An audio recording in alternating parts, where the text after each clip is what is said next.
Komentar tergokil kali ini datang dari ner kita Gelok Wawens bla bla bla bang, upload tiap hari dong semua videonya, sudah saya nonton semua, salam dari Lombok bang. Nggak bisa tiap hari, Mimin nanti kena tipes. Nih pantun dulu buat pemanasan, ubun-ubun ikan bolu. Yang lagi nonton sambil siapin tisu, coba komen di bawah. Musim gugur di Taiwan, kita melihat seorang pemuda berusia 16 tahun namanya ialah Kei. Kei tinggal seorang diri di rumah tua yang penuh dengan peninggalan sang ayah, hingga ia terlalu frustasi untuk mengatur semuanya sendirian ner. Tahun ini semua keluarga Kei meninggalkannya, ayahnya meninggoy, ibunya entah kemana. Kei kini hidup sebagai yatim piatu tanpa arah dan tujuan. Atas semua itu, Kei jadi orang yang sangat tertutup, seolah-olah ditakdirkan hidup untuk sendirian selamanya. Tapi bagaimanapun kekosongan ini tak menghentikannya untuk tetap menuntut ilmu di sekolah, meski ia sama sekali tak memiliki satupun teman untuk berbagi cerita. Nah, sampai di suatu hari, Kei bertemu dengan seorang gadis di lapangan, namanya ialah Yuan Cream, sosok yang sepertinya juga sama, hidup tanpa tujuan yang jelas ner. Bisa-bisanya Yuan merokok seperti ini di tengah lapangan sekolah.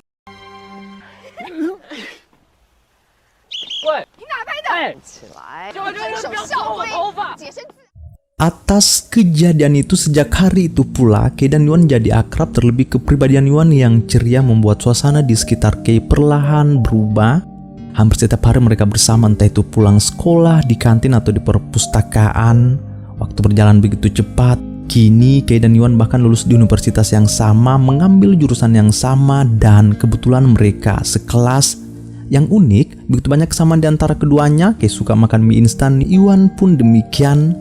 Pertemuan dua orang ini terasa kebetulan tapi hangat. Sejak kehadiran Yuan, hidup Kei jadi lebih berwarna dan berarti. Ya, nampak lebih ceria, lebih berambisi, seolah menemukan alasan untuk melangkah. Waktu terus berlalu dan tanpa terasa mereka kini memasuki hari pengangkatan gelar. Dua orang yang benar-benar tak terpisahkan melewati musim demi musim. 600块咯。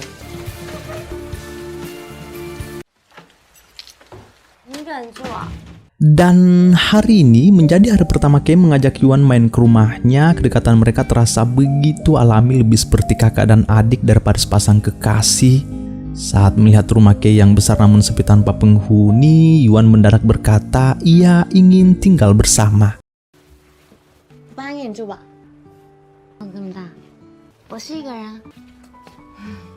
Wah, bagi Kei hal itu sama sekali bukan masalah, dan siapa sangka hari itu justru jadi momen yang membara. Awalnya Kei hanya mengecup biasa saja, tapi kali ini lebih bergairah ner. Kei malu-malu tapi mau. Dan ya, mereka pun tak sadar jatuh ke lantai. Makin dalam, makin menggelora, namun itu tertahan mengingat mereka berdua tak lebih dari seorang sahabat. Hehehe, ujung-ujungnya malu sendiri, saling menertawai. Sejak Yuan tinggal di rumah ini, pagi Kei tak lagi sepi. Kini ada yang rutin membukakan jendela kamarnya. Jendela yang dulu menahan semua sunyi sejak umur 16 tahun. Sejak ia kehilangan kedua orang tuanya, kehadiran Yuan membuat Kei sadar bahwa orang paling kesepian pun pantas ditemani. Dan bagi Kei, itu adalah Yuan, gadis yang dulu ia temui di lapangan sekolah.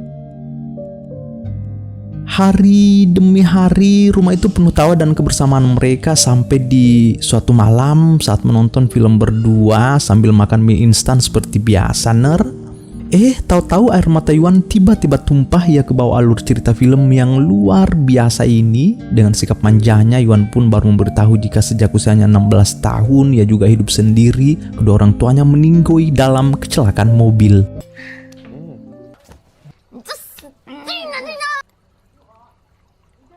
Kei benar-benar menghargai setiap momen bersama Yuan. Ia sadar cinta itu seperti duduk di dalam penjara, semakin ingin dilepas justru makin terikat. Dalam diam, Kei tahu dirinya telah jatuh hati pada Yuan yang menyukai segalanya dari gadis itu. Tawa semangat bahkan cara Yuan memandang dunia. Kei berharap waktu bisa berhenti di titik ini ner, agar mereka bisa bersama selamanya, ya kan? Namun di balik senyumnya ada rahasia yang ia sembunyikan rapat-rapat. Di tubuh Kei bersarang sel kanker yang bisa tumbuh kapan saja.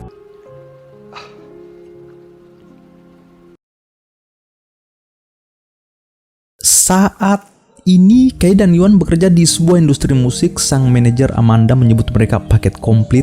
Yuan pandai menulis lirik, sementara Kei mahir menciptakan nada. Bersama vokalis mereka, Bonnie si gadis belut, ketiganya sedang menggarap lagu baru ciptaan Yuan.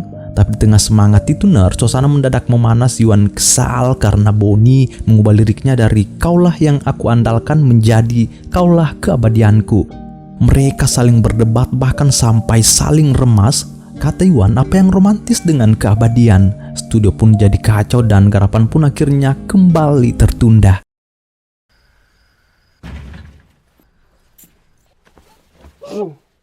你说结婚了？ 我嘞，还有什？ 我帮你说清楚了。 Di setiap keluh kesah, Kei selalu berusaha menghibur Yuan. Mereka hidup bersama seperti keluarga, tanpa status, tanpa pengakuan, tapi dengan kedekatan yang hanya bisa dipahami lewat keheningan. Malam itu Kei menyarankan Yuan agar besok datang dan meminta maaf pada Bonnie. Katanya ini cuma hal sepele, yang penting lagu itu bisa selesai dan dinikmati banyak orang.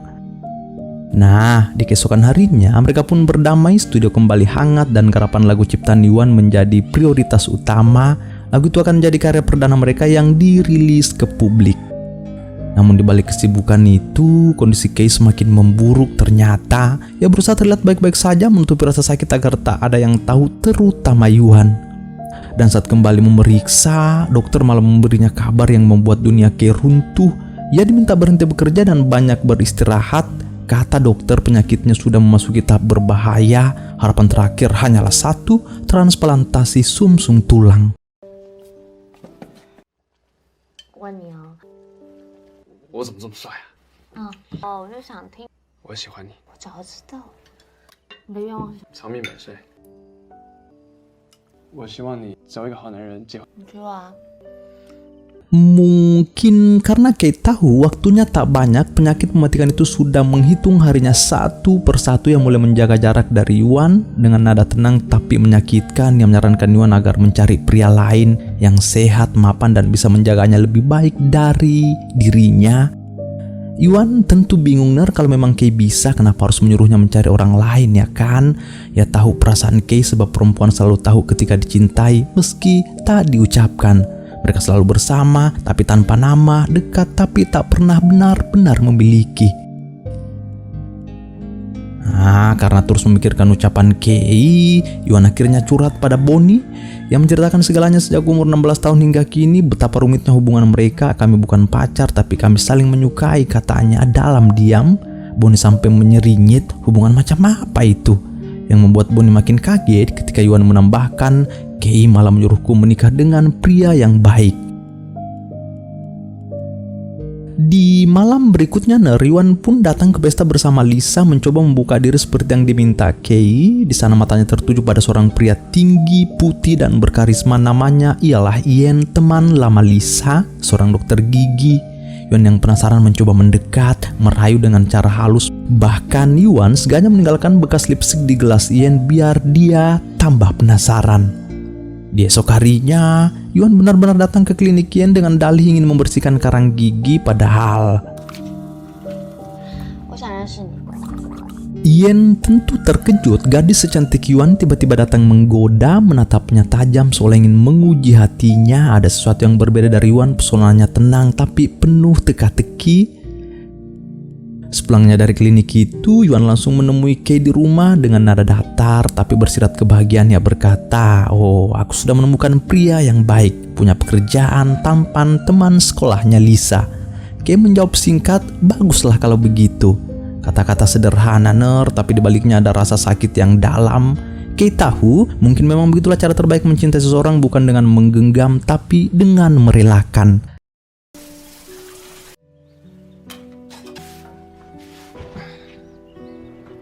我的病， 大概 那这样我还可以活多？ 不超过1年。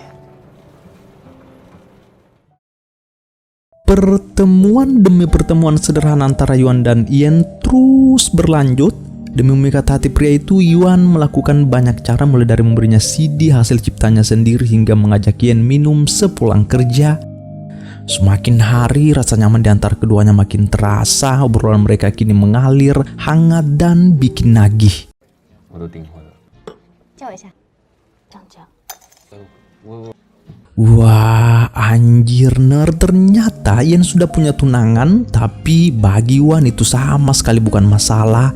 Katanya kalau nyaman ya nyaman saja, dan anehnya meski tahu resikonya, Ian pun tak bisa membohongi dirinya sendiri. Ada rasa yang tumbuh perlahan tapi nyata setiap kali ia bersama Yuan. 你跑去喝酒，跟他。 Lalu Kei yang mulai sadar kalau Yuan semakin dekat dengan pria itu, ia pun mencoba mencari tahu lebih dalam tentang Ian. Ia ingin memastikan apakah benar lelaki itu sebaik yang terlihat.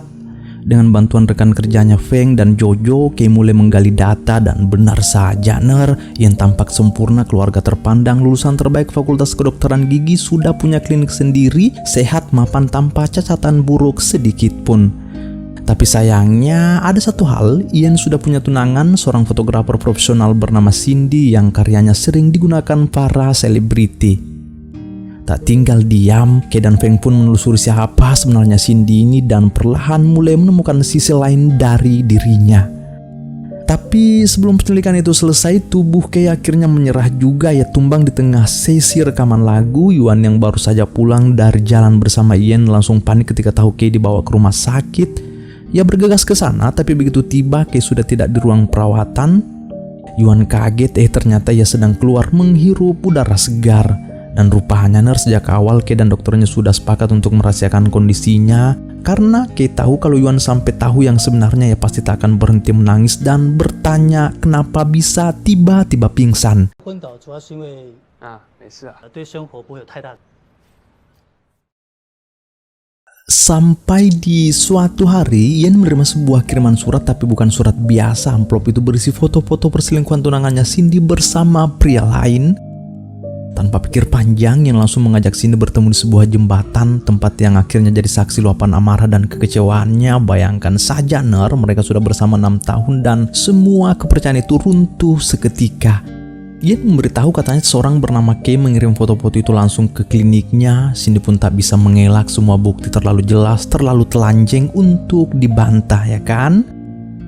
Dengan gombalan mautnya, Cindy mencoba menenangkan Ian dengan sedikit kecupan, tapi Ian malah tambah emosi. Bagi Ian hitam ya hitam, putih ya putih. Ia tak pernah menyangka ketulusannya selama 6 tahun lamanya disia-siakan begitu saja ner. Namun Cindy tetaplah Cindy, tak mudah menyerah. Dalam hatinya masih yakin bisa merebut kembali si Ian, mengingat jasa-jasanya dulu, bagaimana Ian lah yang dulu menemaninya, membantu dari bawah hingga kini ia jadi fotografer profesional. Setelah dari jembatan, Cindy langsung menemui Kei di basement studio yang kini telah keluar dari rumah sakit. Bukan datang untuk bicara baik-baik, namun Cindy datang menghajarnya dari belakang. Marah besar Cindy karena Kei dianggap sudah mencampuri urusan pribadinya.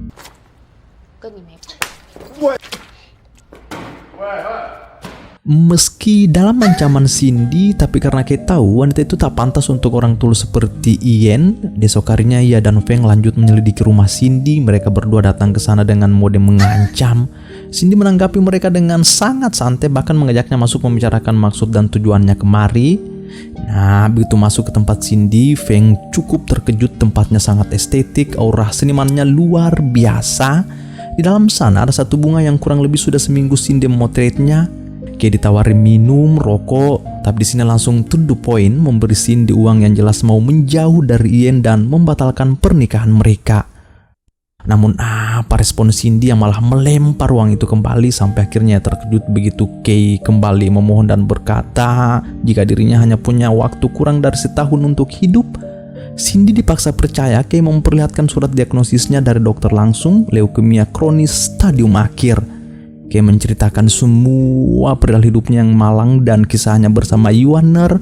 Kei sangat-sangat memohon sampai akhirnya Cindy tergugah. Ia akan menjauh dari hidup Ian, tapi dengan satu isyarat. Karena Kei bilang ia akan mati, ya kan? Cindy pun akan menunjuknya sebagai modelnya. Kebetulan ia akan mengadakan sebuah pameran. Temanya ialah tentang kematian dan tenggat waktu. Meskipun ini cukup berlebihan, tapi karena demi Yuan, Kei telah menyepakati syarat tersebut.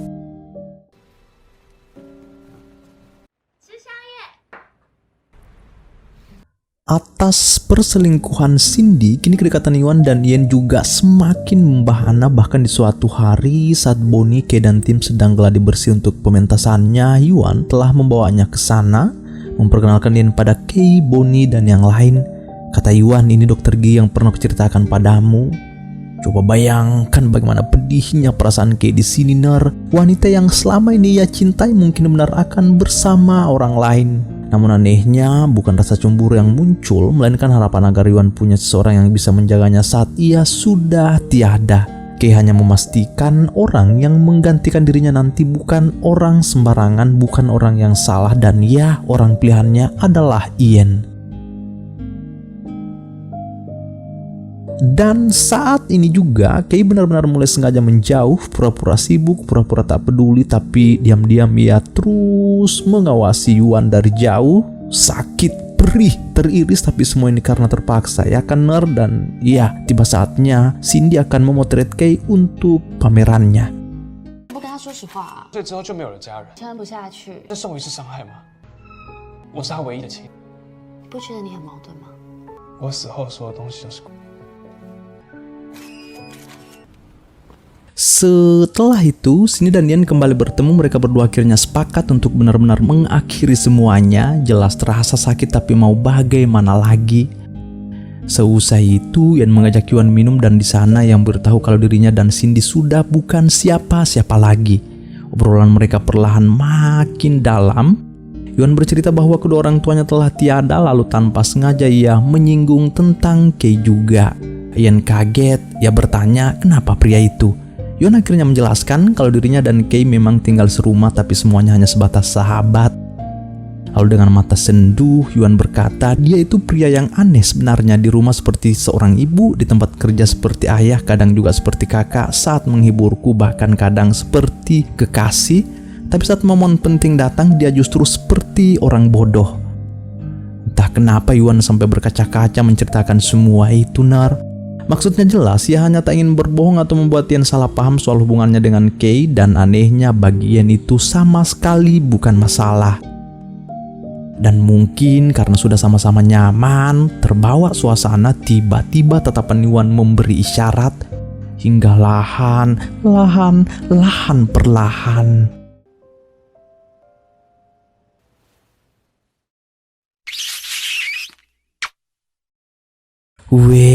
Ndoe iga na welo disalahkan kopak kue, Ner. Kini Ian benar-benar telah memiliki Yuan. Hari-hari mereka lalui tanpa sekat, sementara di sisi lain Kay pasti sedang digerogoti rasa sakitnya sendiri di sana. Tapi begitulah, ini memang yang ia inginkan. Nah, di esok harinya saat menemani Yuan menggarap lagu, Kay diberitahu bahwa Ian telah mengikat Yuan dengan kalung emas. Yuan sempat bertanya pelan, kenapa sih orang menikah? Kay tersenyum lalu menjawab agar saat kau tua nanti atau saat kau membutuhkan seseorang untuk merawatmu, orang itu bisa menemanimu tanpa alasan apapun. Setiap kata yang keluar dari mulut Kay seakan ingin membuat Yuan menitihkan air mata. Ia heran melihat perubahan Kay tanpa tahu bahwa setiap senyum yang Kay tunjukkan hanyalah cara untuk menutupi sakitnya. Seusai itu, Nar, Kay datang menemui Ian. Ia hanya menyampaikan satu hal sederhana namun penuh makna agar Ian benar-benar menyayangi Yuan sepenuh hati, menjaganya tanpa pengkhianatan. Waktu berjalan begitu cepat, Yuan akhirnya menerima lamaran Ian. Dan sebelum hari H tiba, ia punya satu permintaan terakhir. Kay yang harus menemaninya memilih baju pengantin. 超好看。要来试试看礼服，没关系，试一下嘛。呀，蛮帅的嘛。拍张照，那个，我再去换一套衣服。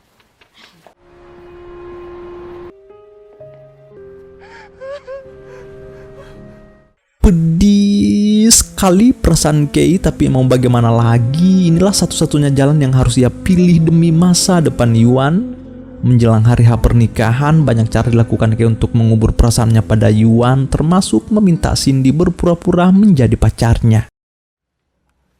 走掉不好一个人丢在那。莫名其妙。你要去哪里啊？电话里面那女性约会。结婚你就吃不到了。 Cindy sendiri sebenarnya kurang sepakat dengan cara Kay yang seperti ini. Menurutnya terlalu licik, tapi Kay hanya berkata aku harus membuatnya menyerah padaku. Ia yakin setelah dirinya pergi nanti, Yuan pasti akan bahagia bersama Ian. Mungkin bukan sekarang, tapi nanti pasti akan bahagia, ucapnya. Dan inilah menurut Kei cara paling tepat untuk menyatukan mereka yang ingin menghilang dari dunia ini tanpa jejak. Sampai akhirnya hari pernikahan itu tiba, hari yang paling membahagiakan sekaligus paling menyakitkan bagi Kei. 我就不是好男人啊，他会幸福，他真的会比较幸福。以后肯定会的。我希望他好好的。你以为我想死啊？谁不想有个美好人生？ सीने से तेरे सर को लगा के सुनता मैं रहूं नाम अपना नाम अपना.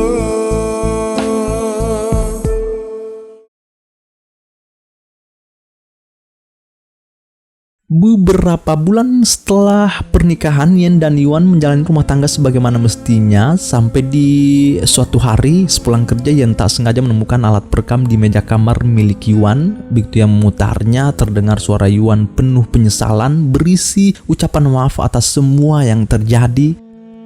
Yan mulai menyadari pada akhirnya ada sesuatu yang tak bisa lagi disembunyikan oleh Yuan. Perasaannya tampak terbelah antara cinta yang pura-pura dan kenangan lama yang belum sepenuhnya padam, bahkan mungkin tak akan pernah padam. 我以为我这辈子从那一天起将离我而去，从认识他开始，我的爱情分不开了。 Setelah memperdengarkan itu pada Yen, hari ini Yuan memilih kembali ke rumah Kei yang penuh kenangan, sampai Yuan tak sengaja menemukan sisa-sisa obat Kei di lemari. Dan karena tak tahu ini obat apaan, ia pun ke dokter apotik mempertanyakan.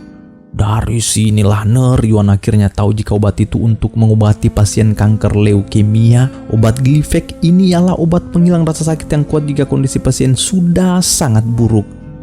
Mengetahui fakta ini, bagaimana tidak tercabik-cabik perasaan Yuan.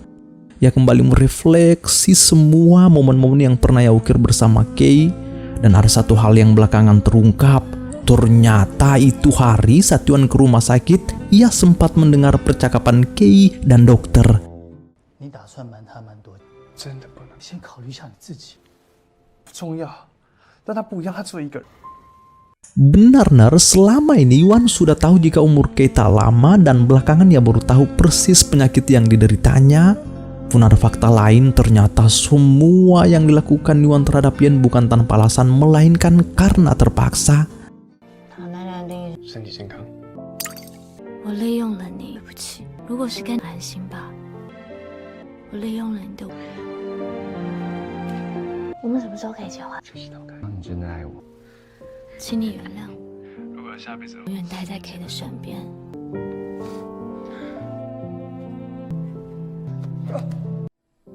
你愿意嫁给站在你面前？我愿意。成为真正的夫妻，却是可以亲手将我交给我曾经以为。 Wah, sumpah plot twist banget. Ternyata Yuan dan Kei telah saling memikat secara pribadi sebelum ia menikah dan menyerahkannya pada Yen. Dan pada akhirnya Yuan memilih akan kembali pada Kei, orang yang benar-benar ia cintai selama ini, yang kini sedang terbaring koma di rumah sakit. 哎，我找你半天了，很快就会好的。 我会照顾你，不能再吃泡面了。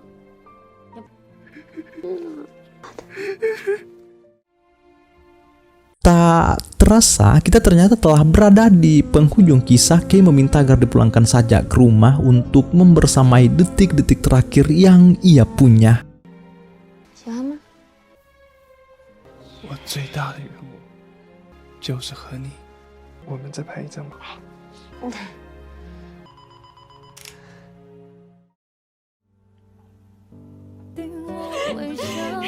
Begitu foto terjepret Kei juga telah menghembuskan nafas terakhirnya tepat di pundak Yuan. Anjir, ini nyesek sumpah. Tapi begitulah takdir yang harus mereka terima.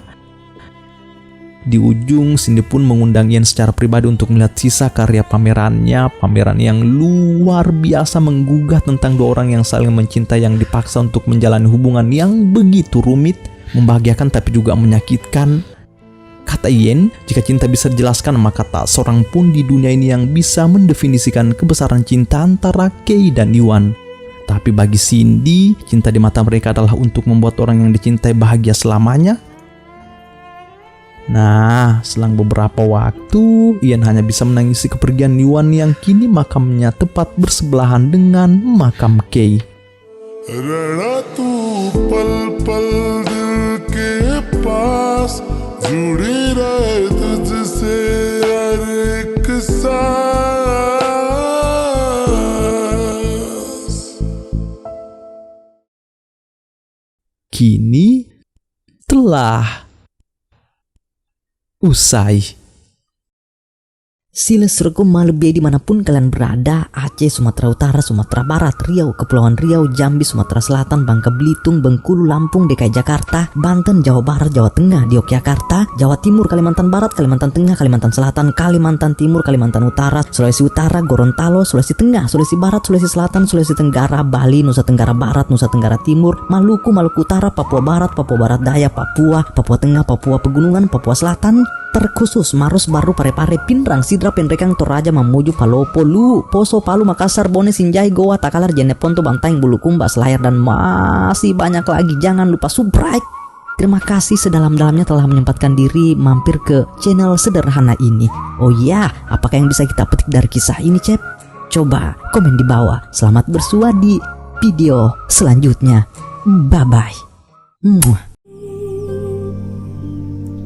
And every time I try to fly, I'd fall without my wings. Feel so small. Guess I need you, baby. And every time I see you in my dreams, I see your face haunting me. Guess I need you, baby. I make believe that you are here.